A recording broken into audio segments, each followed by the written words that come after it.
Welcome back to Geek News Now, where today we're reacting to more of those trailers that were dropping the DC fandom. I, of course, am Chris, joined by my co-host Debbie, and we got Jeff below us, and we're taking a look at these trailers. Just looked at Black Adam, now we're going to take a look at The Flash. And I like The Flash as a character. Not a huge fan of Ezra Miller. Ugh. I haven't seen this show, but for Justice League, was not a fan of how they had him running in the original cut of the Justice League. They kind of course corrected that in the Snyder cut, but I'm hoping that I don't see any of that, like whatever the hell, slipping and sliding around. Like, I don't think you get the Flash if he's doing that, but let's find out right now and take a look at this trailer. Looks like Joe Biden doing ballet. It looks like a speed skater, and it just doesn't make sense. But here we go.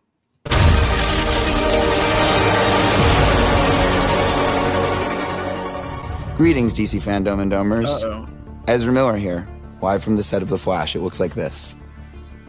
We're very excited to show you the movie. And we can't yet because we're still making it.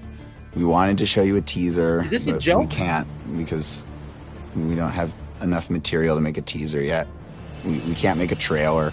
But we do have this small sneak peek that my maestro Andy and I have put together that we really hope you'll enjoy. And I will see you in theaters later next year. Or more importantly, you will see me. Oof. Wow. Tell me something. You can go anywhere you want, right? Any timeline, any universe.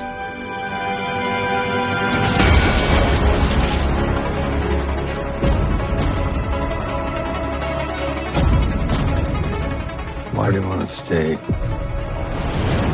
and fight to save this one? You changed the future. And you changed the past.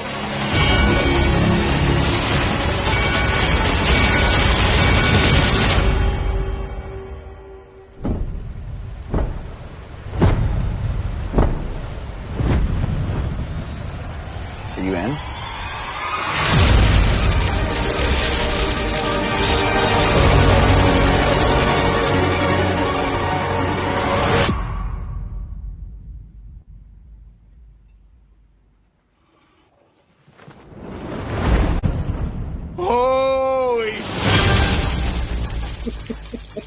I think that was the Batmobile there at the end. I'm not gonna lie, I could have done without all of this. What was that? So we're just gonna skip. I don't want to talk about what happened before this trailer started. I don't want to get into it because I'll spend all day just going. I gotta say one thing, Chris. I've got to say one thing about it. I heard something about that earlier today when I was listening to the coverage of the DC fandom event. I heard about Ezra or whatever with the choker and everything. And shocking, man. Like, very shocking to see him like that. Like, I don't know what kind of look he's trying to go for, but forget about the look. He didn't even seem excited. We wanted to give you a trailer, but is he trying to pretend like he's stoned? Is that like an act? And I have put together that we really hope you. More importantly, you'll see me.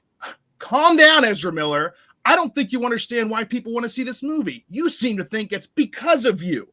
People want to see this movie in spite of you, okay? Oof.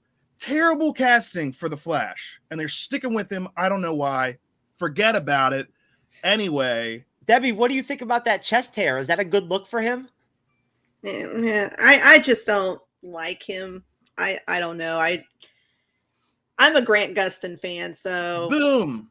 I was really. And he looks like the Flash is supposed to look, as opposed to Ezra Miller. So this, I realize they don't normally bring the TV person who portrays them into the films. I wish to God they would, because I think Grant would have been fantastic. They probably will in this. because they talk about, this didn't show all that much, but it talks about, so you can go anywhere you want, any timeline, any universe. Wow, subtle approach there. So yes, this is them setting up multiverses, setting up, in DC, it's called alternate Earths, essentially.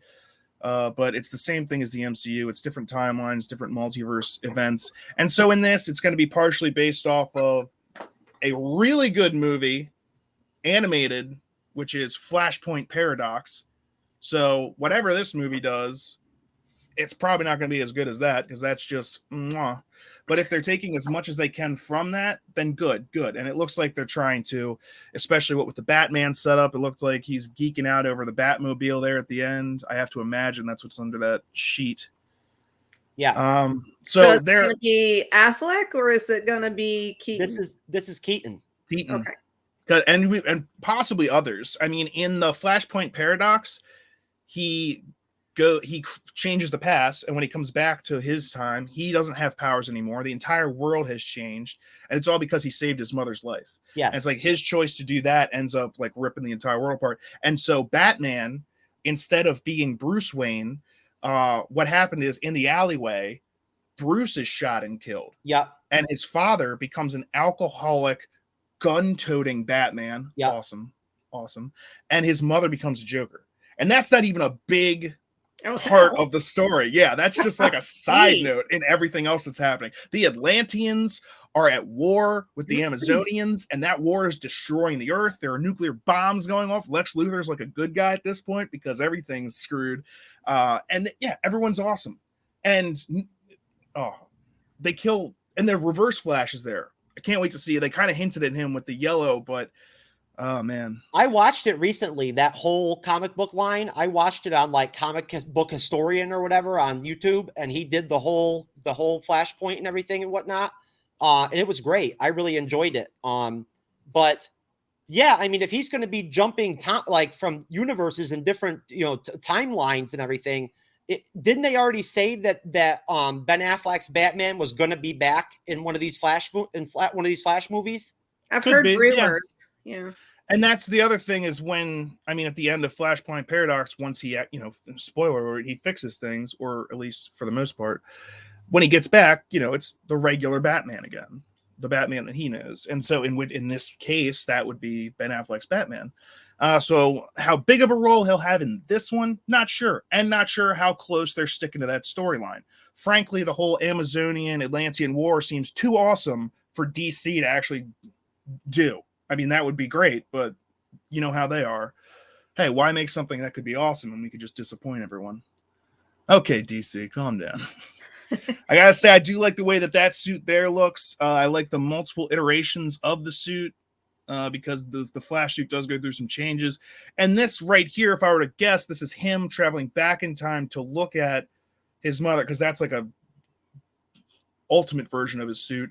So this is him. He's been a hero for a while. He's going back in time. He's considering doing it. And then, for the sake of the movie, he probably does. And that changes everything. And so, yeah, looking forward to this in spite of Ezra Miller. That's my final opinion on, and what? Me too. What?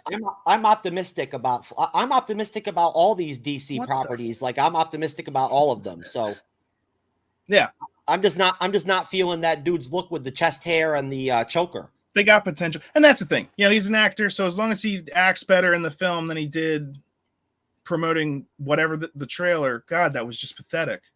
That was embarrassing. Who approved that? They recorded that. That didn't happen live, did it? Like, come on. The director didn't go, can we get another take on that? Up the energy a little?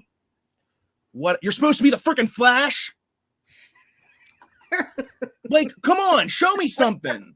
It's like a freaking okay. Anyway, so that's the Flash. We'll be back here on Geek News Now with more reactions to more trailers. Stay tuned.